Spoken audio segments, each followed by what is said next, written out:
everyone wants to be successful, right? Who doesn't, isn't it? For example, graduating with a degree or diploma is a really big milestone and a great success in life. However, obviously, everyone has his own different level of success. There's no such thing as one is more successful than another. But obviously, unfortunately, however, in our society, wealth, number of cash that you have in bank is always then the key measure of success, which I think that's also quite shallow, and I think this is also something that we should go beyond monetary or material being the key point of success. As mentioned, graduating and obviously, to get a degree is a great milestone, but however, it's actually just a foundation, of a 100-story building that we would like to build in our life. Of course, every one of us have a different building that we want to build, but however, for me, after many years in life and all the ups and downs that I've been through for the past, 20 over years as I start up my company, it has come to a point where I have some recipe that I believe will give us the best ability to succeed. So obviously I'll talk more about mental strength today, but before that, let me share you a little bit about myself. I would say that I started as an entrepreneur when I was 19. That's like 22 years ago, long time ago. At the time where there's not even thing as entrepreneur. Everyone just talk about, yes, you are a businessman, right, or businesswoman. So entrepreneur is something just coined probably 10 years ago. But however, obviously, while it's fortunate, whether is it a fortunate or an unfortunate thing that I've started my business or become an entrepreneur when I was just 19, but however, it's also a very accidental situation. So at times, I call myself as an accidental entrepreneur. Most of the time, I would like to follow a very normal road in life, to graduate, to interview, find a job, and if I don't like the job, I change another job, and I go on like that, right? But unfortunately, it doesn't seem to be so straightforward. So it was in 1998, 1999, probably some of you will know, it's the time where our country was hit with a quite bad financial crisis, and it didn't spare my family as well. So what happened at that time, probably I'm most of your age now, that I need to then have my foundation right. I need to have my degree, and I need to have my diploma, and to have a foundation for the 100-story building that I want to build. But unfortunately, financially, it's a big burden at the time. But obviously, I have to then find some of my own money to put myself through education. So I was quite lucky again that what I'm doing at the time made me some money, and I'm able to graduate as electrical electronic engineer, and obviously also a master in business administration, while I'm making money on the sideline and try to fund my education per se, right? So we started 22 years ago, and obviously it's a very small company at the time, just the three of us. But today, of course, God bless, we have operations now in 12 different countries around the region. We have 250 employees coming from 18 different nationalities. And I can assure you, every one of you have tasted or have used one of our services in your daily life. So while started young is a really good thing, obviously, because I have a lot of time to make my company the magnum opus that we want. But generally, the thing is that it also provides me with a lot of challenges. It's like, I have no network, I have no experience, I have no challenges, that I don't even know what challenges are there. And it was a really difficult first 3-5 years of the company. While I have no choice because I want to fund my education, in the other part, then I have to then keep on surviving and try to make it happen. So I literally things like, at the time, teaching teachers how to use computers, repairing computers, and stuff like that, whatever it does, right? So nevertheless, it's very difficult at 3-5 years, but however, I've gone through it pretty well, I would say. But nevertheless, we really, really need a breakthrough. Because if not, we'll be just going to be just at that part where I need to slog, and I try to build onto it itself. So about 4 years after the incorporation of the company, we had a really big breakthrough. What happened was we came out with an idea that can help banks to go online. So there's a major bank in Malaysia that wanted to go online, and they face a lot of challenges in terms of security and how they're going to do it, and they are not able to launch it successfully. And one small company like ours, which is like a Malaysian-born company, and we came up with a solution, a security solution that adopted by them and finally also approved by the central bank, and be able to then launch it successfully. And obviously, it's a really big breakthrough because to share with you, Malaysia is the first country in this region to start off with that technology. And many of the countries around us then adopted the same technology from us, fortunately. And obviously other banks and things like that between the Malaysian banking scene came on board and utilized our solution.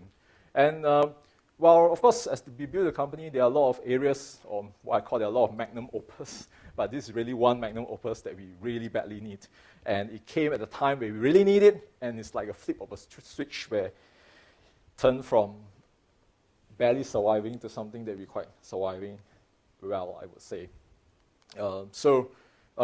And after a couple of years, because of the things that we did, I went for this award competition by Ernst & Young. I'm actually awarded then as the Ernst & Young Emerging Entrepreneur of the Year in 2006. At that time, I'm probably the youngest ever to receive the receipt of this award. And yes, that's our former Prime Minister, awarded me that award. It's really kind of like a good motivation and a good milestone that, to be honored with the award and obviously to be awarded by our Prime Minister, right? So that's how it works. So as you know, of course, that's like many years ago, but obviously until now, things fortunately has been doing quite well. We continue to be expanding, and we are continuing to do well. But I think that's not just about on the company level, right?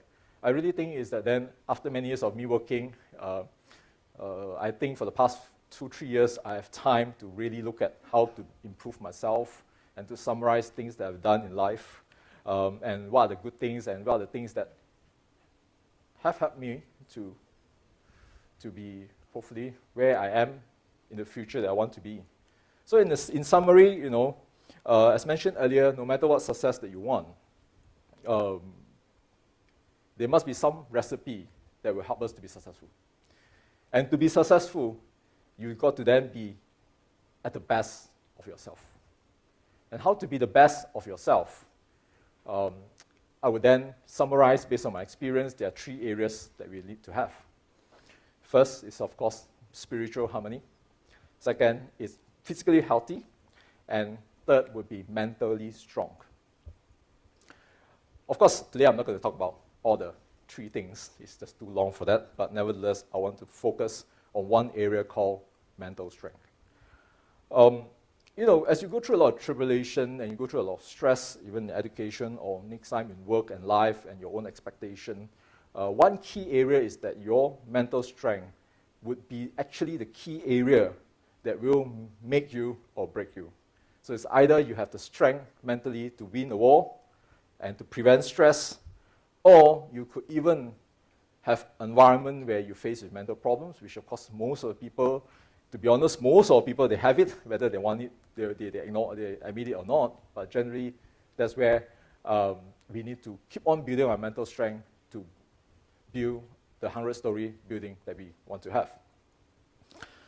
So what is mental, right? So mental basically, is the ability for us to do analytical stuff, to make decisions, and also to be innovative. So if we want to be building it in the sense that we want to be strong so that we can be very innovative, very analytical, and making good decisions, is then we have to then build up our mental strength, just like how we build up our muscles. So every one of us have some strength, every one of us have some muscles, obviously, but then how do we make it to be the six packs that we want it to be? Of course, I don't have a six pack, but mentally, I believe all of us should have. So there are two parts of it that we need to really focus on. One is what we call the good stuff, means the good nutrient, I would put it. And the second part would be what I call the bad part of the nutrient, right? So it's going to start off on the first part of it. Most of us, as we grow, we tend to do things, the same thing over and over again. And because of we are doing the same thing over and over again, we kind of then, do it in the same way each time. Just like, for example, if you are going back home and you always have been using the same road, how about then try driving through another route? If today you like to drive, maybe tomorrow you can try the MRT, for example. And I think this is what I call then nutrient. The good nutrient for us to build the mental health is then the ability to keep on challenging our mind and to do things that we have not been doing often, or say things that we have not been saying often. And I think that is the most important thing that will drive our strength. Say, for example, it's like muscle, as I mentioned earlier. If you were to go to a gym to build muscle, right? Initially, it's really good if you start to do back the same machine. So it does build up because you do your own machine and machine and machine again. But after a while, you reach a plateau because that's the same machine, right? And your muscle probably not growing anymore. So how do you grow next? Is then try another machine, which then able to help you to bring up your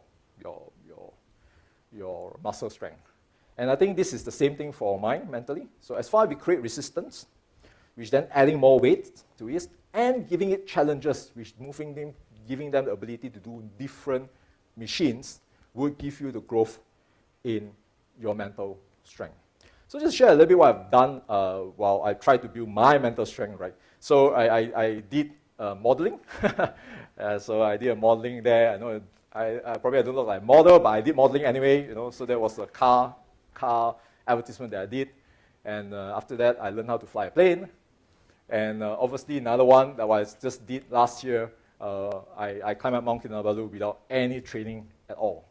But I think climbing up Mount Kinabalu is also a very mental thing rather than physical. So I'm quite grateful or quite gladful in a way that I have been, training my mind that I want to say I want to go up there. And finally, I just made it without any training at all. It's just like 1-2 days, and my friend said, let's go, and we just went, right? So I would think that things like that, which is different from my work, of my line of work, things like that where you keep on doing and try to find new things to do, and that will actually give you the mental strength that you want. So learn about challenging your mind and giving mind resistance will drive your strength. So obviously, it's just like muscle again, as mentioned, you have the good nutrients that will give you muscle, like protein, but there are also bad nutrients that will reduce your muscle strength. It's just like you're eating a big meal of nasi lemak and you hope that you'll be the next six-pack. I think that's not possible, right? So, what are then the bad nutrients that we should eliminate from our life? It's not about eliminating it because we are being attacked every day by the same thing, Like, for example, right, maybe today you see your friend driving this car, tomorrow he drives another car. Or maybe you see a female friend holding this handbag, tomorrow she holds another handbag, for example. That is not something that we're going to change. But rather, it is something that how we look into it as a perspective that will change. So if you look at it, even today, social media, as you scroll through social media today, right, it's very clearly to say that 99% of what you see there is the good things. There are all the good things in there. How often do you see something bad in there, right? I'm now very broke, I'm bankrupt and stuff like that. You don't really see that, right? So you always see people going travel and stuff like that. And that perspective of it is that since we are always being attacked, we then have to then protect ourselves, because this attack coming into us, it will then depends how we look at it. So if we look at it as envy, we look at it and as we are jealous about it, and self-pity, and that itself they are the bad nutrients that are driving into you. But if you look at it in the sense of it's a motivation, as an inspiration, then that is where these bad nutrients are then protected from entering you mentally in a state. One good example is that I'm quite active in social media, but that's probably 10 years ago. I mean, I started social media 10 years ago. At that time, scrolling and search all your friends, and add on and stuff like that, and you see everyone's just doing so well. And finally, I feel like I'm quite pity myself because I don't have this, don't have that, blah, blah, blah. And after a while of doing that, it feels like I'm quite intoxicated by that. And I should stop social media for a while. And after that, I felt like I'm much better in terms of my decisions that I'm making and focus in life that I want. And of course, now I'm back in social media again, but I'm looking at a different perspective. So I think that's really a key part of how we should then eliminate the bad nutrients to ourselves.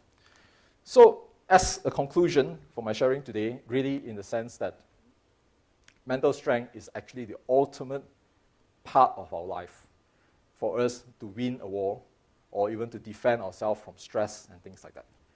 So how do we want to then build our mental strength? Is then through learning, like learning how to cook, for example, if you don't cook, exploring new things to do, and even to understand something is very important. So don't stop learning, don't stop exploring, and don't stop understanding. That's then you have a strong mental strength that will help you to build the 100-story building that you want. Thank you.